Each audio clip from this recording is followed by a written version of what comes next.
Welcome to Martial Arts Today, a program dedicated to the ancient fighting arts of the Orient, designed to give you insights into the history, philosophy, styles, and celebrities of the martial arts.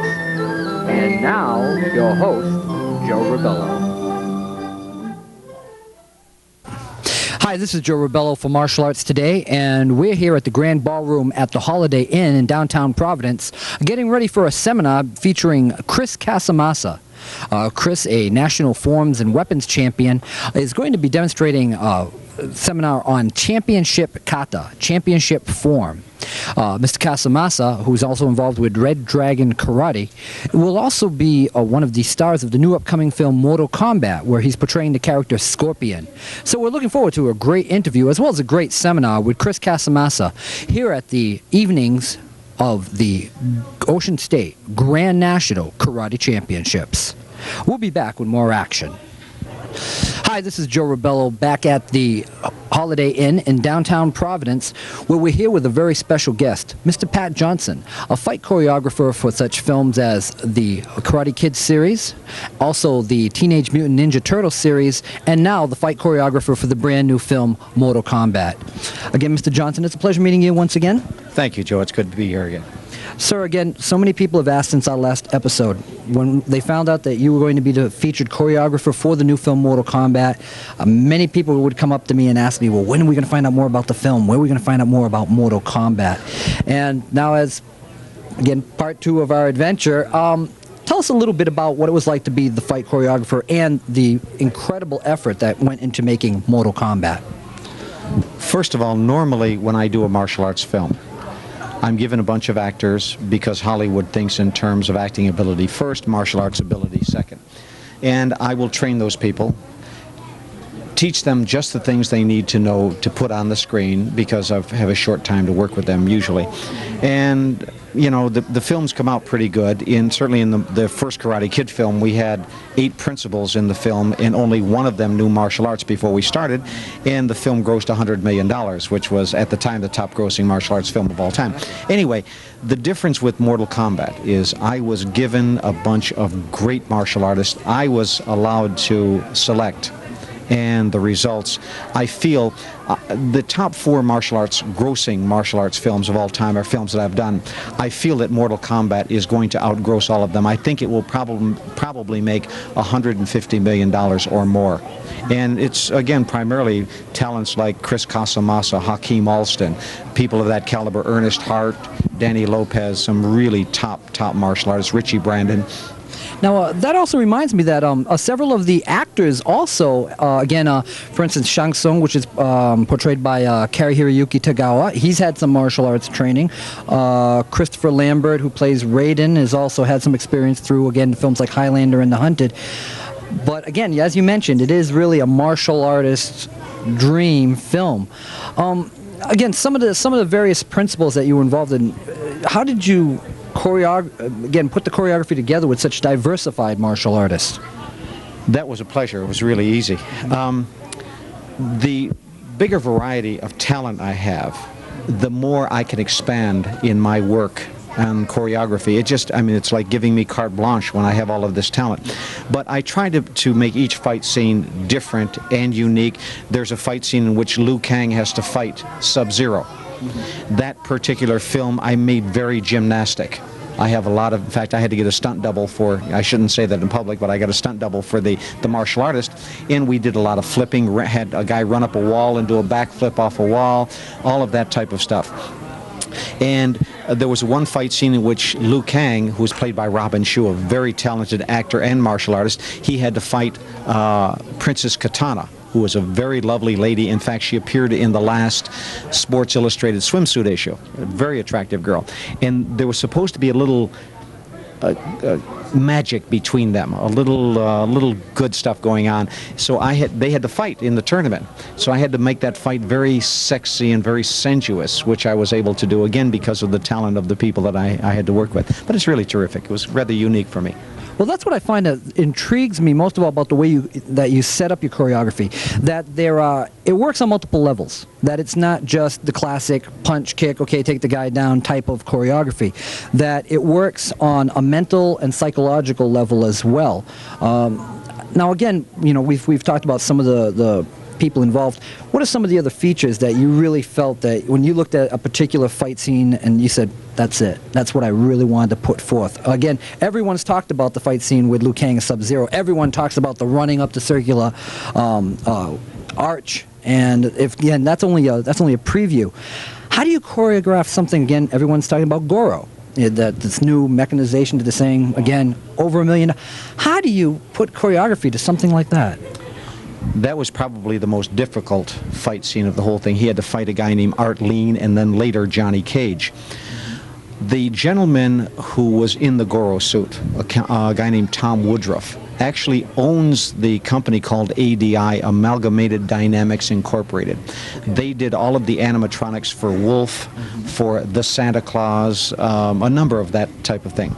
This suit was very unique in that the shoulders that Tom's regular arms, I mean, he's 6'2". That was GORO's lower arms. Everything from that point on was on his shoulders. There was no way for him to see. He actually had, it was almost like virtual reality. He had a little screen about this big that was in front of his eye inside the chest. And then when there was a camera, a remote camera outside that was shooting the picture, so he was seeing himself from the outside. So everything he was doing was right from a third-person perspective. Absolutely. And then there was no way for him to breathe, because there was no oxygen supply to this thing. So every fight scene we would do, I timed him, he could do 55 seconds. After 55 seconds, we had to cut and get him oxygen, or else he would have died. So I had that limitation. So what we did was very, very carefully, we would, first of all, I trained Tom for about 2 months prior to getting into the suit. Then we would do the choreography. First of all, I would teach him the choreography with his eyes open. And then I would close his eyes. And he had to do all the choreography with his eyes closed, almost by feel.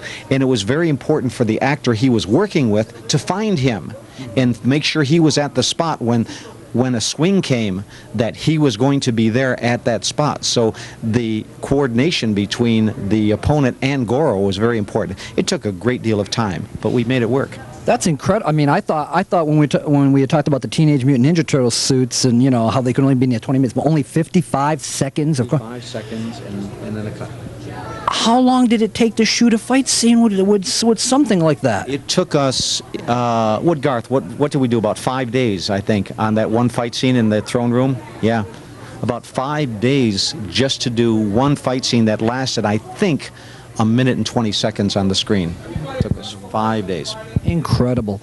Now, again, we've mentioned that there are also other actors, as you mentioned before, who have not been in the martial arts before. Brigitte Wilson comes to mind. For those of you who are not familiar with Brigitte Wilson, just simply watch The Last Action Hero. I believe she plays Arnold Schwarzenegger's daughter, Jack Slater's character's daughter. Yes. Now, did it take longer with the particular actors that had no martial arts experience, or did you find that they were able to adapt fairly quickly due to other experience? What I tried to do, Joe, was to actually structure the choreography to fit, number one, the personality of the character and the physical ability of the actor portraying the part. I had 2 girls that I had to work with, and one of my assistants, my son Garth is my assistant, and I have another assistant that's a lady named Barbara Goldstone. And Barbara has been training for about 20 years. Whenever a woman performs martial arts, I think a woman has something very unique in her application. And it's an intangible almost. There are a lot of fights I see with women fighting on screen, and they try to fight like a guy, and they stand toe-to-toe with guys and do guy techniques, and it doesn't work for me. It's totally unbelievable. No one's ever going to buy it. But when a girl fights, when a lady fights, I mean, Christine and I have sparred, you know, there's something very unique and special about that. I did not want the ladies of the cast who were inexperienced in martial arts to lose that something special. And if I train them for such a short period of time, what they will try to do is emulate me, and that won't get it. So I have Barbara, a lady black belt, train them, and they never lose that special quality. And then I structure the fight so that they use techniques like a lady will be more elusive. You're not going to stand there toe-to-toe with a guy. And I have, like in the case of Sonya Blade, when Bridget's role, I had them add some dialogue, and I had her actually use the dialogue to get the guy upset. So he would do something stupid to create a better opening for her, which a lady should do in a real situation. She should use words. It's something she has a gift for. Either, oh, don't beat me up, I'm so helpless, or you big lug, what are you picking on a little girl like me for? Bam! You know, and then letting it go. So we added the dialogue, but we made it as realistic so you would believe that this girl could really do it. That's incredible. Now, you know, we've spoken so much about the different aspects of Mortal Kombat. Again, you mentioned about the martial artist, and I was very fortunate. We were very fortunate. There were several people from the New England area, again, which this show is based out of. Again, Louis Hopkins, I've been told, is involved in the project. Richie Brandon, of course, and of course, now another project you're involved, which involves, of course, Christine Banner Rodriguez. Okay. Quest for the Dragon Star. Now, you've just completed the filming of that as well, correct? That is correct, Joe. Uh-huh. Okay, and now tell me again, as opposed from a major motion picture to a television series and having to do multiple episodes, what's the difference in choreographing the different routines? The TV show, we had to do 13 episodes. In each episode, there are 3 battles, 3 fights, plus some what we call vignettes in which there might be another fight. Trying to make those all different. Now, originally, the premise is that we would use all of the different styles of martial arts. Kempo, karate, taekwondo, wushu, judo, aikido, everything. However, when doing a show, you want to make it exciting, and there are certain techniques that are extremely exciting, what we call visual or cinematic. There are some techniques that are just blah.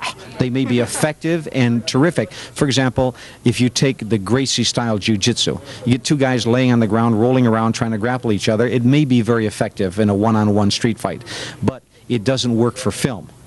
So, and it wouldn't work on a stage show either. And it would not work particularly in television because you're looking at such a small screen. The techniques that have to be used are very big sweeping techniques, very broad, very leaping, a lot of aerials. Well, it's hard to show the different styles of martial arts and make it exciting and interesting. So all of the guys do the same types of techniques.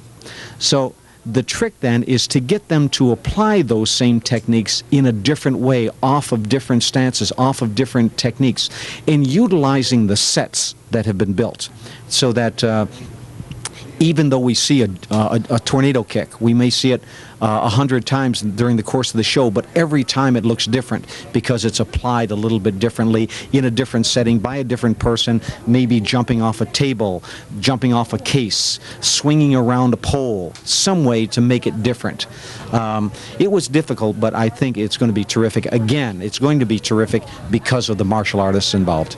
That's fantastic. Again, this has been a great interview. Now, before we go, though, Mortal Kombat's coming out on August 18th. Okay, and Quest for the Dragon Star is going to be out on Fox Network on September 16th.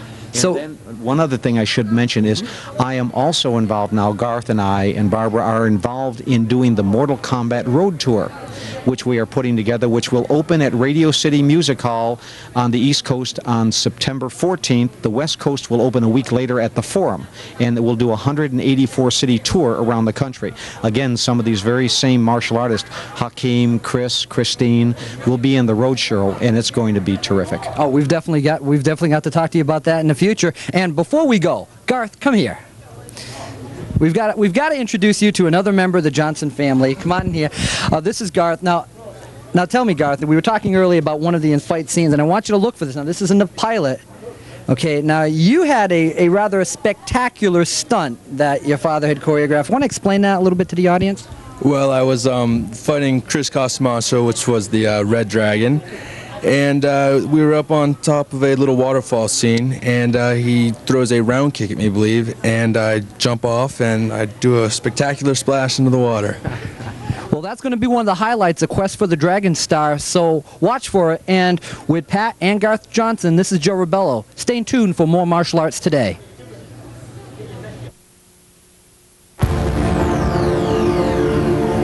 Do you vow to live your life by the code of the Dragon Star? I do. Will you dedicate yourself to purity of both body And so, I will. Do you accept the challenge and the responsibilities of the Dragon Belt? I accept. Prepare for the competition.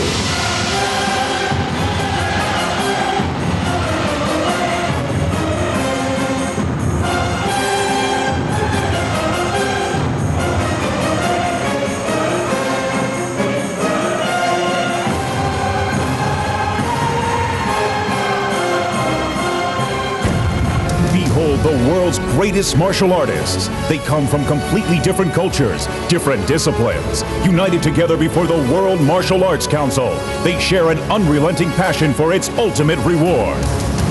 Olympus. The Machine. Superstar. Red Dragon. Great Wolf. Tiger Claw. Panther. Tsunami. Only those martial artists that embody the very essence of their chosen discipline are invited to join the World Martial Arts Council. Their extraordinary competitions take place in the world's most challenging settings. Journey with the athletes as they share amazing stories from their secret past. Discover the incredible adventures that ultimately set them on course to vie for the martial arts' most coveted prize. The World Martial Arts Council, 4Kids Productions, and Leisure Concepts are proud to present the most talked about new television series of the decade. In a world with too few heroes, WMAC Masters are just in time. Are you worthy of the Dragon Star? It's what I've trained for my entire life. WMAC Masters. The martial arts get real.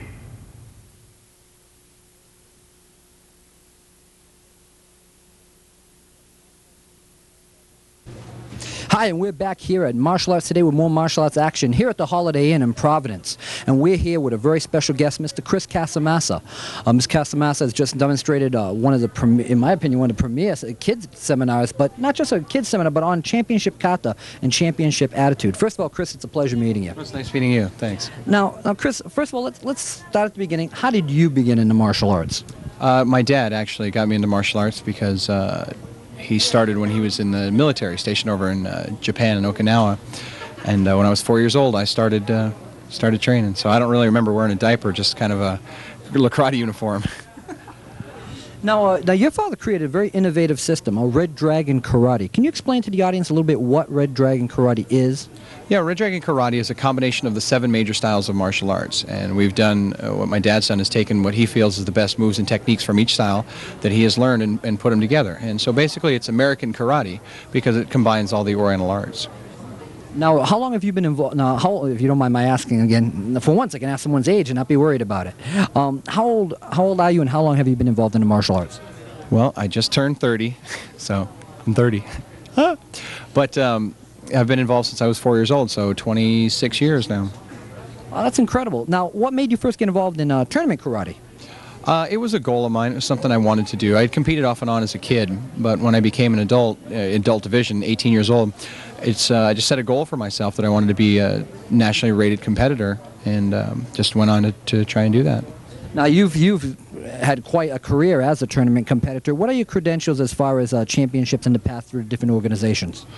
Well, I'm a 4-time Open Forums champion, #1 with NASCA from '89 to '93. I was undefeated in kata, so I got that going for me.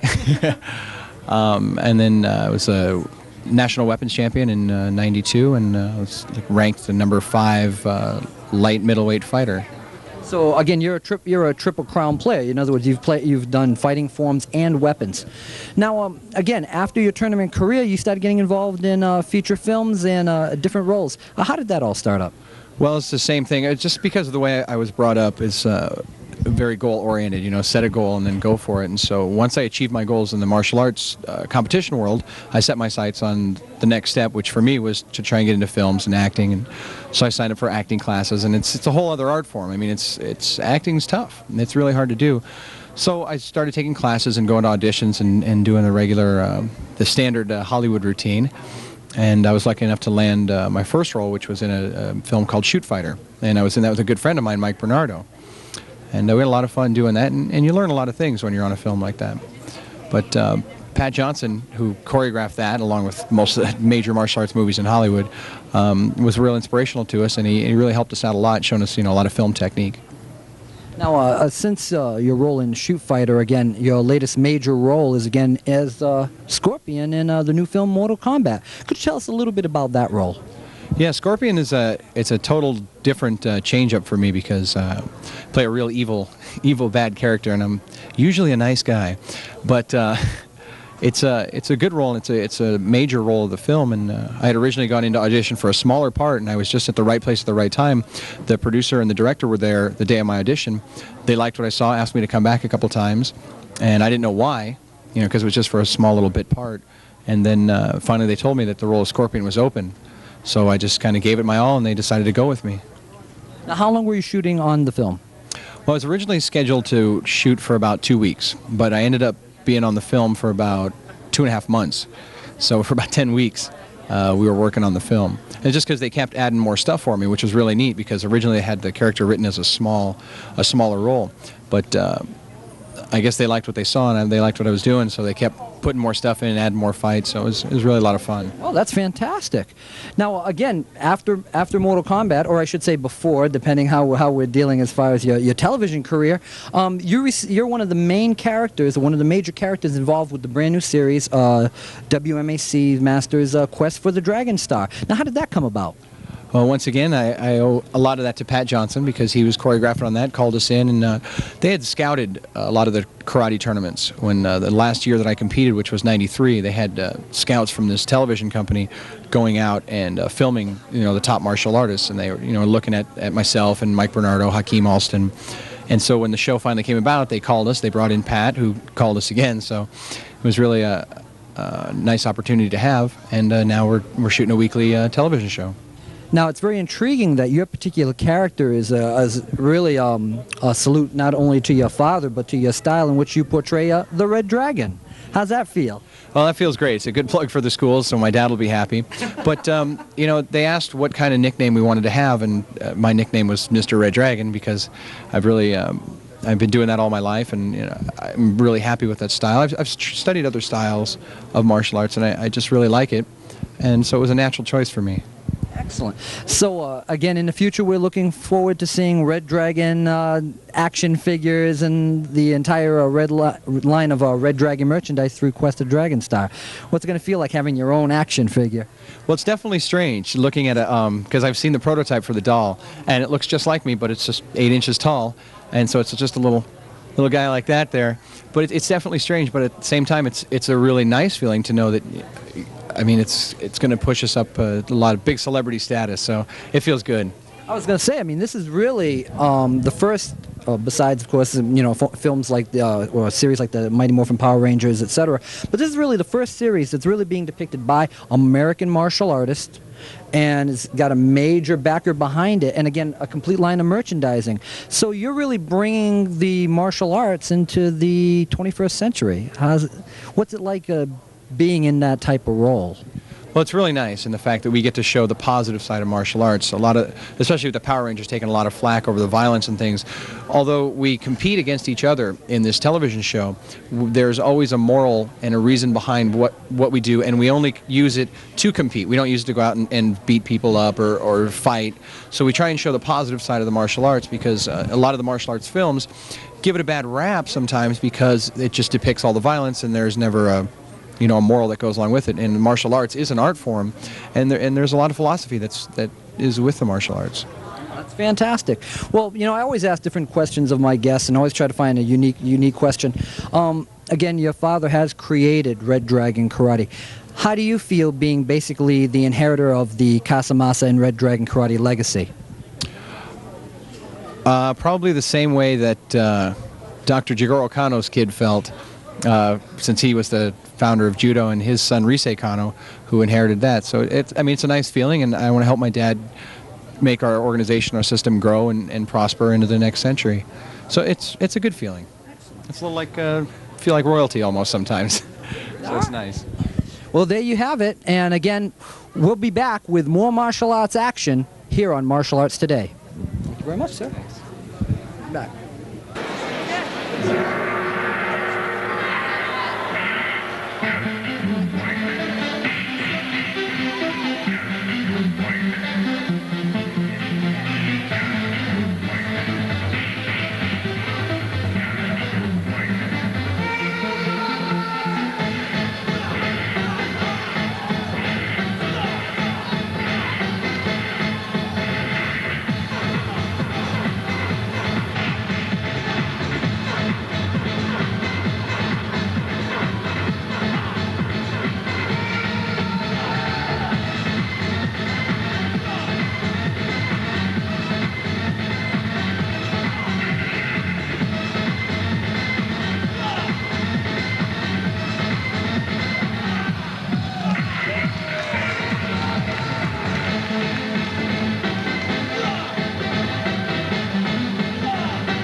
Now, I'm going to show you guys one more kick before we wrap out today. You get to pick it.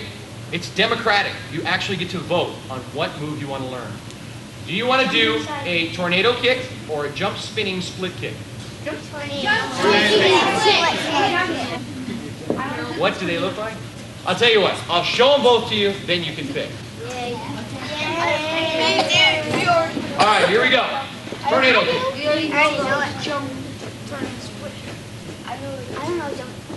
Yeah! What was that one? That was the tornado kick. Okay, here we go. Tornado. Ready?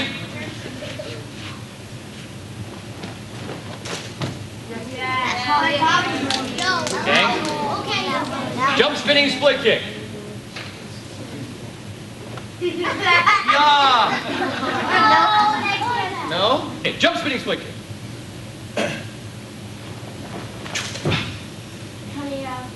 Which one do you want to do?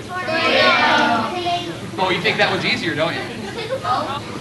You know what? In the game, Scorpion has a spear that sticks people. In the movie, wait till you see what I have. It comes out of my hand. And it's not a spear, it's a creature. It's alive, like a creature. It's about this long. It's got like stuff dripping all out of its mouth and big sharp razor alligator teeth. It's got these evil, wicked looking eyes. And my hand actually opens up.